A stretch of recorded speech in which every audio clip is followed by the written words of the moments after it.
Alhamdulillahi Rabbil Alameen wa salatu wa salamu ala nabiyyina Muhammadin wa ala alihi wa sahbihi ajma'een.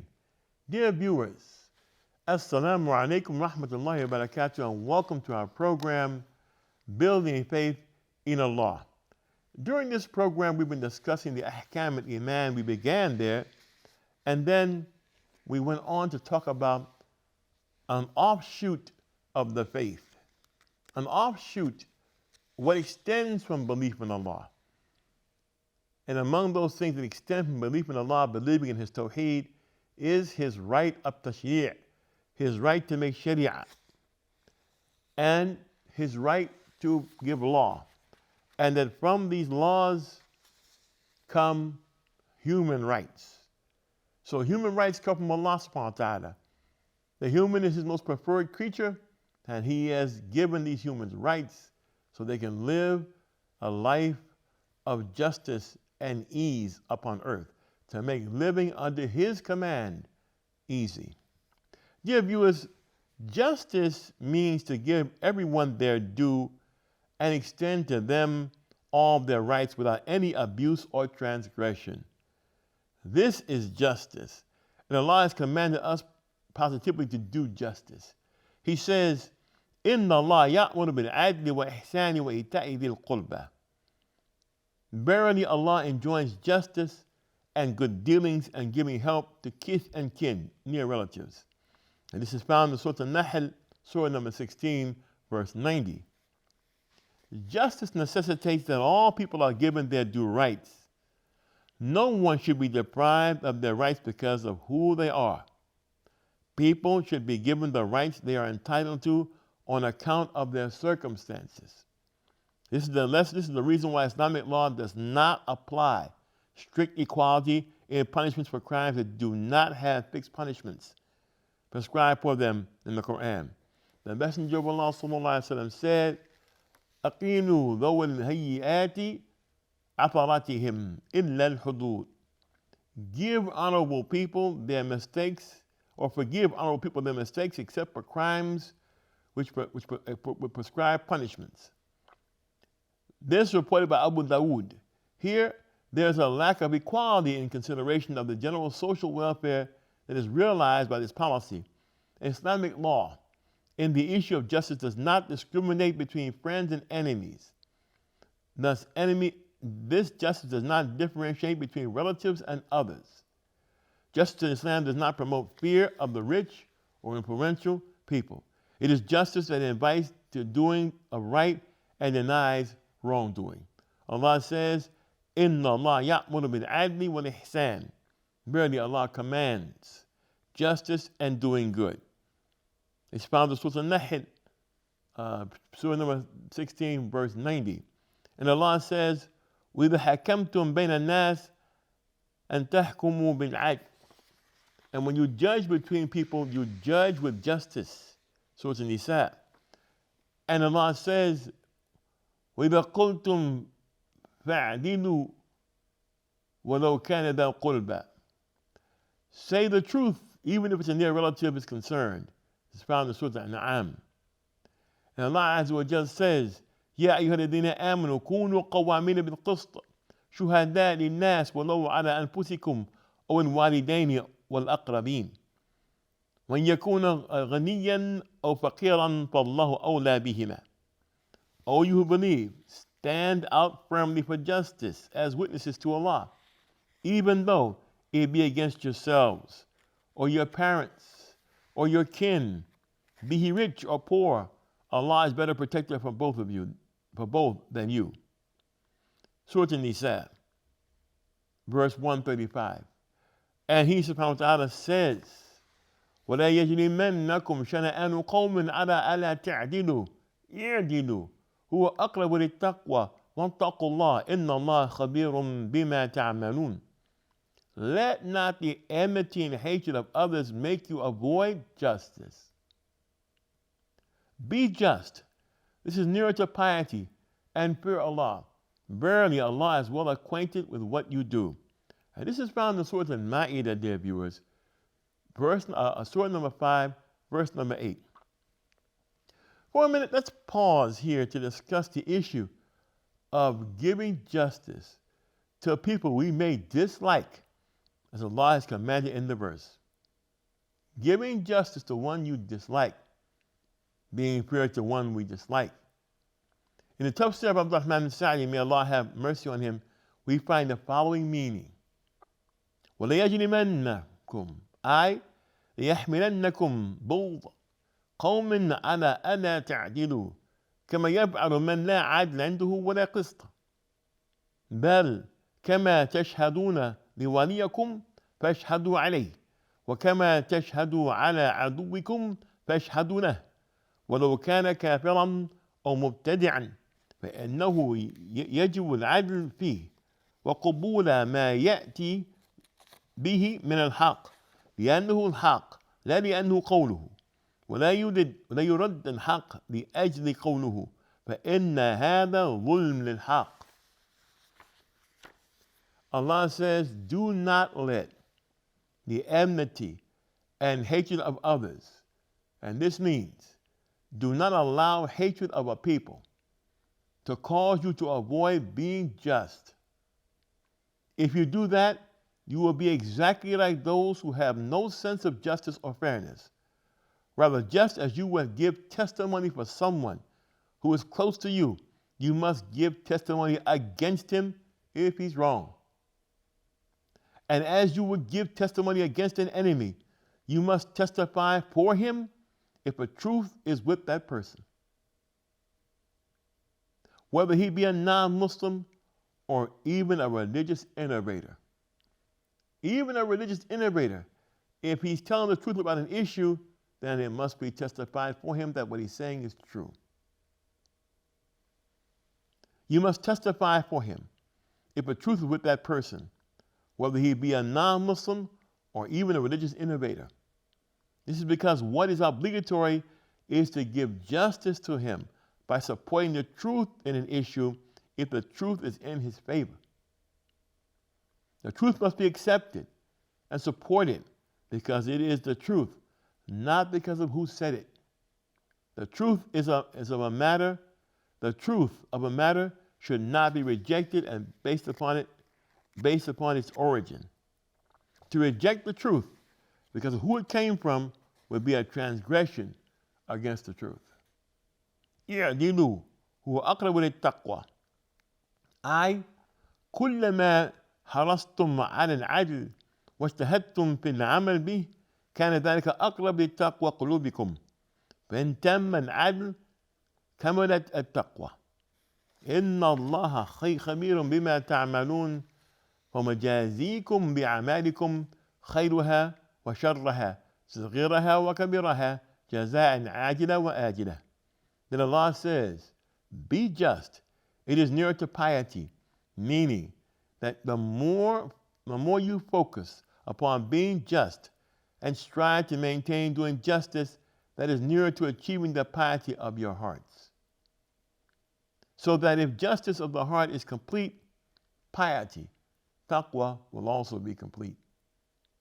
And then Allah says, verily, Allah is well acquainted with what you do, meaning that because He is aware of what you do, He will reward your deeds, a good reward for good deeds, and evil compensation for evil deeds, whether these deeds are large ones or small ones. These rewards will be given in this world and in the hereafter. Justice in Islam is the base on which protection and guarantees of human rights have been built. Dear viewers, it has been mentioned in previous episodes that in some corners of the world, there are people who hold the position that the Islamic legislation is not valid in our day and time because it was revealed by Allah more than 1,443 years ago, Hijriyan. Furthermore, they say that the Sharia contradicts human rights because it is stagnant and absolute and therefore cannot be adjusted, amended, or replaced in order to meet the ever-developing needs of the people. Most of these criticisms involve the punishments that are carried out by the Islamic Sharia for specific crimes against the public or private security. So far, we have discussed the critique of the Sharia in areas of the ongoing validity of Islamic law in the modern world, the severity and cruelty of the punishment for stealing, the accusation that the punishment for adultery is too severe and transgresses on personal freedom, and the claim that the punishment prescribed for false accusation of being unchaste is inconsistent with the spirit of modern civilization. These topics we have dealt with and the responses on our matter to these claims. These claims against Islamic law have been discussed and refuted by our scholars, alhamdulillah. At this time, before going forward with some of these well-known claims, let's discuss the concept of punishment in Islam and its categories. According to Sharia, a punishment in Islam is a repayment to someone who violates the command of Allah and commits what Allah has forbidden. Punishment is to provide an encouragement to execute Allah's commands and prevent vice. Punishments are restraints provided by Allah the Almighty for the commission of what He has forbidden. The basis on which punishment has been established is to prevent vice and to encourage virtue. The criminal system in Islam is composed of two types of punishments, prescribed for two types of offenses. First, offenses against the public security, such as highway robbery, threats by weapons, murder, etc.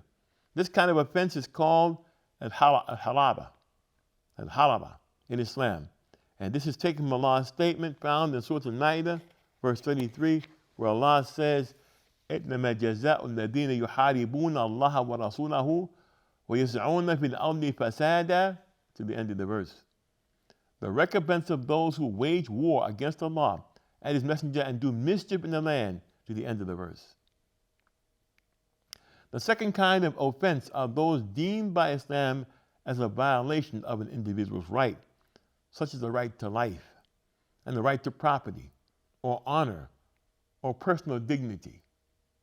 These offenses might also include religious command or ethical or moral duty in the view of Islam, such as the drinking of alcoholic beverages. On the other hand, according to the Islamic criminal system, punishments are divided into two categories. One, specific punishment that are prescribed for specific acts if committed. Such punishments are called al-hudud. Then there are certain punishments which are left to the discretion of a competent legislation or judge. They are called castigation or reprimand or rebuke. In Sharia terminology, they are called at-ta'zirat. They are considered to be disciplinary punishments provided for offenses in which no specific penalties are provided for. These penalties can be designed according to the public interest. Dear viewers, the Quran and the Sunnah of the Messenger of Allah have prescribed specific penalties for certain defined offenses called hudud crimes. These crimes include adultery and fornication, accusation of adultery, theft, intoxication, armed robbery, apostasy, and rebellion. Therefore, anyone who commits any of these crimes shall receive a certain punishment prescribed by the Islamic Sharia. The crimes just mentioned are themselves divided into two categories. In the first category, a private or personal right is considered as primary. The crimes in which the private right has been violated is of utmost importance to include murder, physical harm, injuries, impairment of organs, defamation, and accusation of adultery. The punishment for these crimes is subject to replacement and mitigation if the owner of the right recesses his right, and can be replaced by discretionary punishment in consideration of the public right. Therefore, it can be a punishment of a lesser degree to be determined by a learned judge. The second category of these crimes are regarded as involving the right of Allah. These are crimes including adultery, intoxication, the drinking of alcohol, and theft. Dear viewers, let's return to the claims against the Sharia and Allah's divine legislation. Another claim against Islamic law is that prescribed punishment for the accusing of someone of being unchaste without proof is too severe and is inconsistent with modern civilization. First of all, to accuse a chaste woman of adultery is slander. Allah Almighty says, والذين يرمون المحصنات ثم لم يأتوا بأربعة شهداء فاجلدوهم 8 جلدة ولا تقبلوا لهم شهادة أبدا وأولئك هم الفاسقون إلا الذين تابوا من بعد ذلك وأصلحوا فإن الله غفور رحيم. And those who accuse chaste women and don't produce 4 witnesses, flog them with 80 stripes and reject their testimony forever. They indeed are fasiqun. They are disobedient to Allah. Except for those who tab, yani those who make tawbah from that and correct themselves. Allah subhanahu wa ta'ala, He is the forgiver, He's merciful. The response to this claim about accusing people of sexual activity they are not guilty of them, the response to this claim is the following. Just as Islam prohibits adultery and makes the punishment obligatory upon adulterers, likewise it prohibits false accusation of unchastity for the protection of chaste men and women. These prescribed punishment for false accusation is flogging 80 stripes and refusal of the testimony of the offender unless he has totally repented. By this legislation, the Sharia aims to protect morals and honor so that they will not be unjustly slandered. Also, the message that no one can accuse anyone unless he has error-free proof. Otherwise, he will be considered a liar and hence be subject to penalty. If this crime is left without punishment, it will lead to social disturbance and the appearance of bad morals and worn-out ties and hatred among family members. If people were left unaccountable for their statements, mischief would prevail in the community. There are many reasons for false accusations, including envy, annoyance, and revenge. And so the Islamic law provides for a safeguard against innocent people being accused and their reputations being ruined. More about this in next episodes, inshallah ta'ala. I'm Talib Abdullah for the Sharjah Broadcasting Authority. Thank you for the privilege of your time. Assalamu alaikum rahmatullahi wa barakatuh.